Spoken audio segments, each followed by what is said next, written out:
कक्षा 8वीं बोर्ड परीक्षा 2024 साथियों, कक्षा 8वीं के लिए नए मॉडल पेपर है वो आ चुके हैं। बोर्ड ने नए पेपर है वो आपको लिए शेयर कर दिए हैं। गणित का पेपर है वो सुबह ही मैंने अपलोड कर दिया था सॉल्यूशन के साथ, आप उसको जाके देख सकते हैं। और इसी प्रकार के पेपर है वो आपके एग्ज़ाम में आने वाले हैं, तो आप तैयारियों में लग जाइए अच्छे से। बाकी पूरा पेपर जो अभी मैं आपको बताने वाला हूँ विज्ञान का पूरा सॉल्यूशन के साथ, उसकी पीडीएफ फाइल ऑलरेडी मैंने ऐप पे अपलोड कर दी है। आपको क्या करना है, ऐप में जाना है और ऐप में जो पेपर वाला सेक्शन बना हुआ है, ठीक है, तो पेपर वाले सेक्शन में जाएंगे, आप अपनी कक्षा चूज करेंगे और कक्षा चूज करते ही कक्षा 8 में ये पेपर है मैंने वहाँ पे अपलोड कर दिया है। वहाँ से आप इसको आराम से देख सकते हैं, आराम से अपने हिसाब से इसको पढ़ सकते हैं धीरे धीरे, ठीक है, कोई दिक्कत नहीं है। वीडियो में देखने वाले यहाँ देख सकते हैं, वहाँ जाके वहाँ भी देख सकते हैं। तो चलिए स्टार्ट करते हैं। यहाँ पे पूरा पेपर कक्षा 8वीं के लिए 2024 का जो पेपर है मॉडल पेपर वो यहाँ पे आ चुका है। तो चलिए स्टार्ट करते हैं। पहला क्वेश्चन है वो हमसे पूछा जा रहा है कि ईंधन के अपूर्ण दहन से कौन सी विषैली गैस बनती है। तो यहाँ पे हमारा सही आंसर हो जाता है option number D, carbon monoxide. तो यहाँ पे दोस्तों पेपर में आपको साथ साथ टिक किए हुए क्वेश्चन ऑलरेडी मिल जाएंगे, तो आपको समझने में बहुत आसानी आपको रहेगी। नेक्स्ट देखिए, घरों में कौन सा द्रव है ईंधन जो काम में लिया जाता है। तो एलपी हो जाएगा हमारा।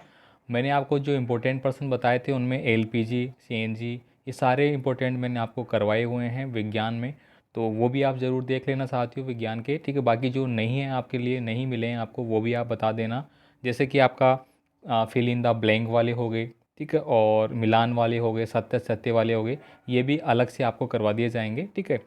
अब यहाँ पे देखिए अगला क्वेश्चन है, यहाँ पे हिंदी और इंग्लिश दोनों वर्जन में आपको पेपर अवेलेबल कराया गया है, तो कोई दिक्कत नहीं है, हिंदी वाले हिंदी के अकॉर्डिंग तैयारी कर लेंगे, इंग्लिश वाले इंग्लिश के अकॉर्डिंग।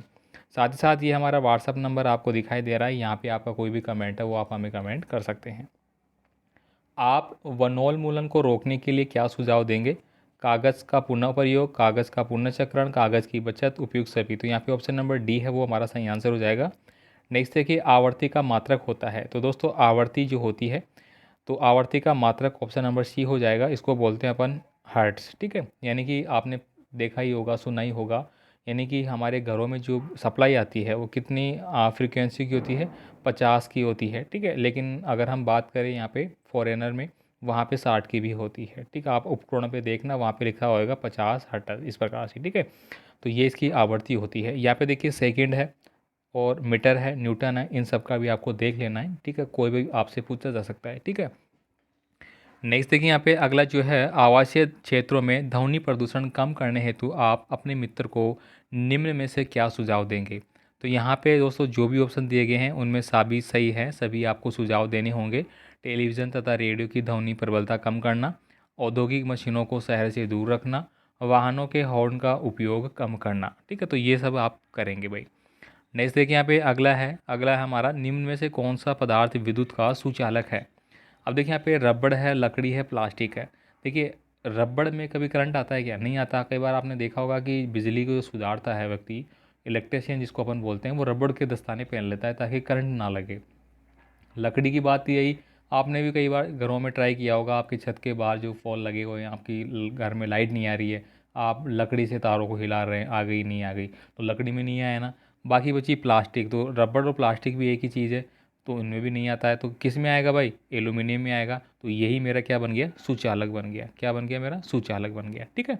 नेक्स्ट देखिए यहाँ पे, गैस बर्नर, साइकिल का हैंडल, पहियों के रिम आदि पर क्रोमियम का विद्युत लेपन क्यों किया जाता है। तो यहाँ पे उपयुक्त सभी मेरा आंसर हो जाएगा। यहाँ पे आप पढ़ेंगे कि क्रोमियम है वो एक तो चमकदार होती है, यह संक्षारित नहीं होती है, मतलब इसके ऊपर है वो जंग नहीं लगता है जब हम क्रोमियम की लेप उस पर कर देते हैं। यह खरोंचों का प्रतिरोध करती है, मतलब इसके स्क्रैच है वो जल्दी से नहीं होते हैं। नेक्स्ट हम देखेंगे, आप निम्न में से किसे घर्षण द्वारा आसानी से आवेशित नहीं कर सकते। तो तांबे की वस्तु को आवेशित नहीं किया जा सकता। प्लास्टिक स्केल को आप कर सकते हैं, आपके पास स्केल होगा, आप अपने सर पे इसको रगड़ेंगे, रगड़ने के बाद आप देखेंगे कि मिट्टी के आसपास ले जाएंगे या कागज़ के छोटे टुकड़े कर लेना, उनके आसपास ऐसे ले जाएंगे ना, तो वो उसके चिपकने लग जाएंगे, तो वो क्या हो रहा है, उसमें घर्षण से आवेशित हो गया और वो उसको खींच रहा है। दूसरा, फूला हुआ गुब्बारा को भी आप देखना, कपड़ों से कई बार टच करेंगे ना आप तो उसको खींचता है। ऊनी स्वेटर तो आपको पता ही है कि वो करते ही करते हैं, तो यहाँ पे ऑप्शन नंबर सी है वो सही आंसर हो जाएगा। नेक्स्ट देखेंगे अपन, यहाँ पे है अति लघुतात्मक, आपके पर्सन आ चुके हैं यहाँ पे। देखिए निम्न में से सिंचाई के पारंपरिक और आधुनिक साधनों को सारणी में आपको लिखना है। अब यहाँ पे सारणी में ऑलरेडी हमने लिख दिया है। देखिए ये आपको दिया गया है मोट, ड्रिप तंत्र और डेगली और छिड़काव तंत्र, रहट। तो इनमें आपको यहाँ पे बताना है कि पारंपरिक तो कौन से हैं और आधुनिक कौन से हैं। पारंपरिक का मतलब हो गया जो पहले से करते थे लोग, आधुनिक का मतलब हो गया वर्तमान में क्या कर रहे हैं।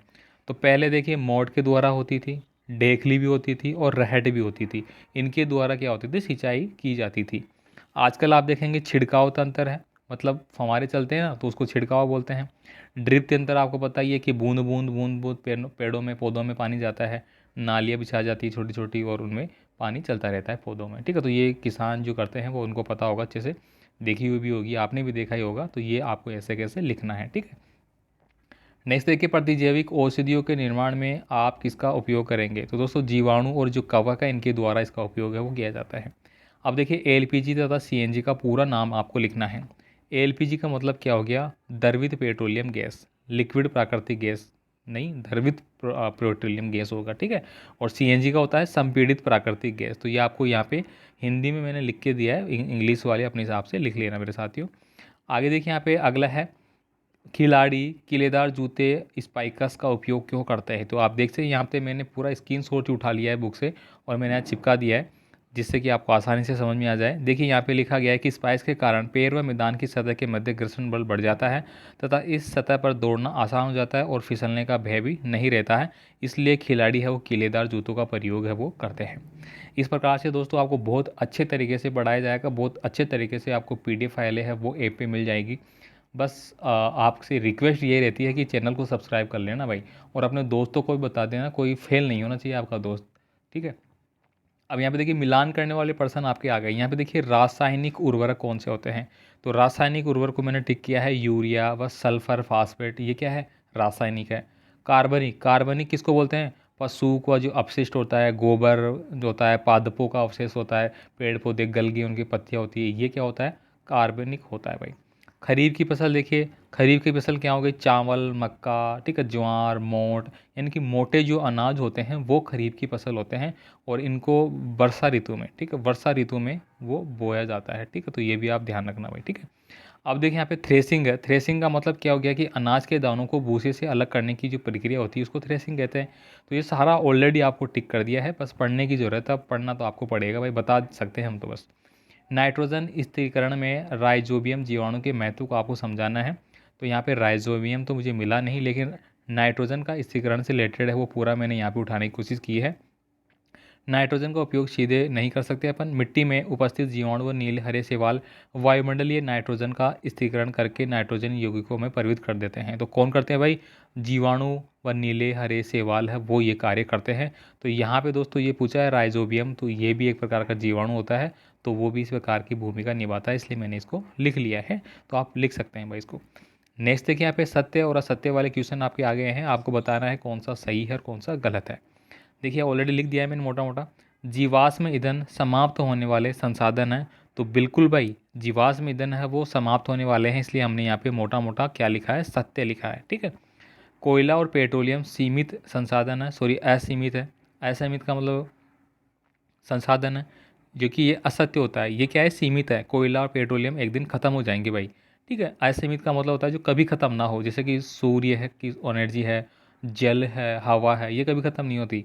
लेकिन जो कोयला पेट्रोल है ये एक दिन ख़त्म हो जाएगा भाई। लेकिन ये कह रहा है कि असीमित है, नहीं भाई, ये तो क्या हो जाएंगे, सीमित हो जाएंगे मेरे, ठीक है। ये होता तो मेरा सत्य होता, इसलिए हमने इसको असत्य लिखा है।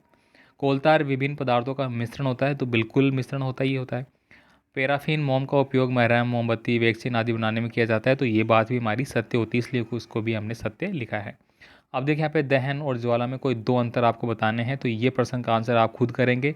आपके लिए भी तो एक प्रश्न होना चाहिए भाई, और भी प्रश्न बड़े हैं वो भी आपको मिल जाएंगे। तो यहाँ पे दहन देखिए, जनरली मैं बात करूँ, दहन यानी किसी चीज़ का जो जल रहा है वो दहन होती है। ज्वाला है जो कि एक प्रेशर के द्वारा जनरेट किया जाता है, तो ये आप बता सकते हैं भाई, ठीक है। इसके बाद देखिए रेड डाटा पुस्तक जैव विविधता क्या होती है, तो ये भी मैंने यहाँ पे ले लिया है।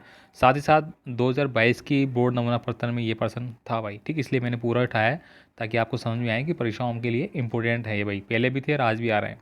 तो ये वह पुस्तक जिसमें किसी संकटापन स्पीसीज का रिकॉर्ड रखा जाता है रेड डाटा पुस्तक कहलाती है। ऐसे कैसे छाप देना भाई। दूसरा है जैव विविधता, तो जैव विविधता भी यहाँ पे ले लिया है भाई। पृथ्वी पर पाए जाने वाले विभिन्न जीवों की प्रजातियाँ, उनके पारस्परिक संबंध एवं पर्यावरण से उनका संबंध जैव विविधता कहलाता है। बहुत अच्छे सुंदर अक्षरों में आपको यहाँ पे मिल जाएगा।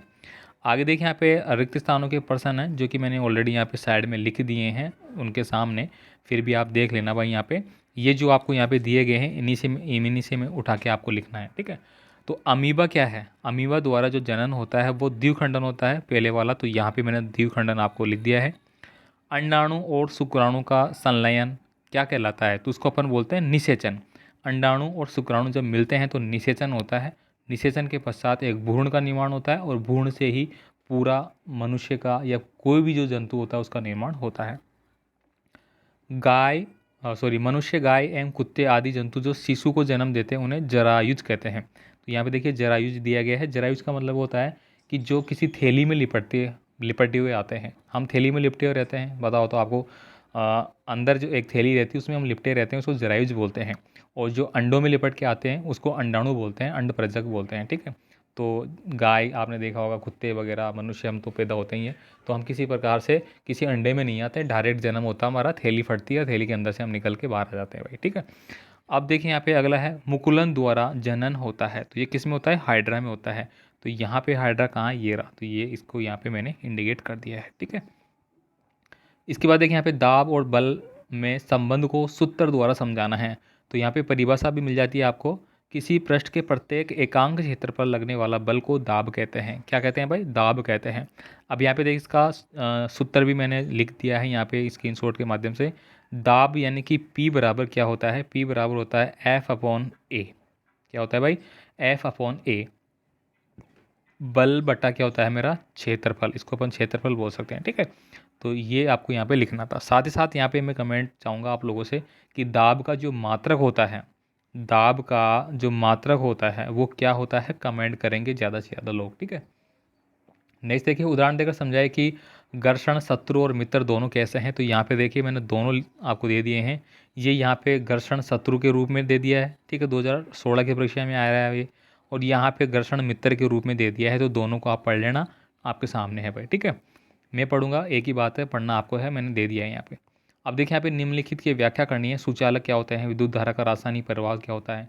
तो देखिए सुचालक क्या होता है, तो सुचालक के लिए तो आप लिख सकते हैं यानी कि जिसमें विद्युत धारा का प्रवाह है, यानी कि किसी भी ऐसा इक्विपमेंट अपन मान सकते हैं जिसमें कि विद्युत धारा का प्रवाह होता है, ठीक है। विद्युत धारा का प्रवाह होगा उसको सुचालक बोलते हैं अपन, ठीक है। इतनी सी लाइन लिखनी है। अब विद्युत धारा का रासायनिक प्रभाव है, तो रासायनिक प्रभाव भी यहाँ पे मैंने दे दिया है, और साथ ही साथ इसका एक उपयोग भी आपको यहाँ पे मिल जाएगा, किसे इसको करते हैं, ठीक है। पढ़ लेना, अच्छे से मिल गया। स्क्रीनशॉट लेने वाले स्क्रीनशॉट ले सकते हैं भाई। अपने नेत्रों की उचित देखभाल करने के लिए 2 सुझाव दीजिए। तो अपने नेत्रों की देखभाल के लिए सबके अलग अलग आंसर होंगे, सबके अलग अलग सोच होगी, इसलिए इसका आंसर मैंने लिखा नहीं है, तो ये आप लिखेंगे अपने हिसाब से, ठीक है। सड़क सुरक्षा से संबंधित 2 नियम। तो सड़क सुरक्षा की तो कोई भी बता सकता है कि हमें दाईं ओर चलना चाहिए या बाईं ओर चलना चाहिए। हमें हमेशा बाईं ओर चलना चाहिए। सड़क सुरक्षा नियमों का पालन करना चाहिए। और अगर हम कार का उपयोग कर रहे हैं तो सीट बेल्ट का उपयोग करना चाहिए। अगर हम बाइक का उपयोग कर रहे हैं तो हेलमेट का उपयोग करना चाहिए। सारी जनरल बातें जो आपको लिखनी है। इसके बाद देखिए बाह्य निषेचन और आंतरिक निषेचन में अंतर बताना है। साथ ही साथ मानवकरण का नामांकन चित्र बनाना है। तो ये यहाँ पे मैंने ऑलरेडी दे दिया है भाई। देखिए बाह्य निषेचन और आंतरिक निषेचन दोनों का यहाँ पे मैंने पूरा दे दिया। स्क्रीनशॉट लिख लेना, समझ लेना क्या होता है क्या नहीं होता है। इसके बाद कर्ण का नामांकन चित्र है, वो भी आपको यहाँ पे बता दिया है। कर्ण का चित्र, कान का चित्र कैसा होता है, लिख लेना, छाप लेना भाई, वेरी इंपॉर्टेंट है, ठीक है। इसके बाद देखिए यहाँ पे बड़े प्रश्न आपके आ जाते हैं निबंधात्मक। संतुलित आहार से आप क्या समझते हैं, ये प्रश्न आप खुद करेंगे। बल किसी वस्तु की आकृति में परिवर्तन करता है, उदाहरण देकर समझाना है। मनुष्य के शरीर में अंतस्रावी ग्रंथियों के नाम लिखकर उनके बारे में लिखना है। और ध्रुव बर्तन की दीवार पर क्या दबाव पड़ता है, चित्र बनाना है आपको, ठीक है। तो ये बड़े प्रश्न हैं जो कि आपको करने होंगे, आप ही के लिए छोड़ा मैंने यहाँ पे। तड़ित चालक का चित्र बनाना है, ये आप कर लेंगे भाई। परावर्तन के नियम कर लेना है, ठीक है। और ये कुछ प्रश्न है जो कि बड़े निबंधात्मक है, तो यहाँ पे मैं पीडीएफ में इसमें आते नहीं पूरे से, इसलिए मैंने इनको लिया ही नहीं है, ठीक है। बाकी मैक्सिमम प्रश्न आपको मैंने लगभग 20-22 प्रश्न दे दिए हैं, तो कर लेना, पढ़ लेना अच्छे से। PDF फाइल मैंने टेलीग्राम पे नहीं, ऐप पे अपडेट कर दी है, वहाँ से आप ले लेना, देख लेना भाई, अच्छे से आराम से पढ़ लेना। मिलते हैं अगले वीडियो में, धन्यवाद।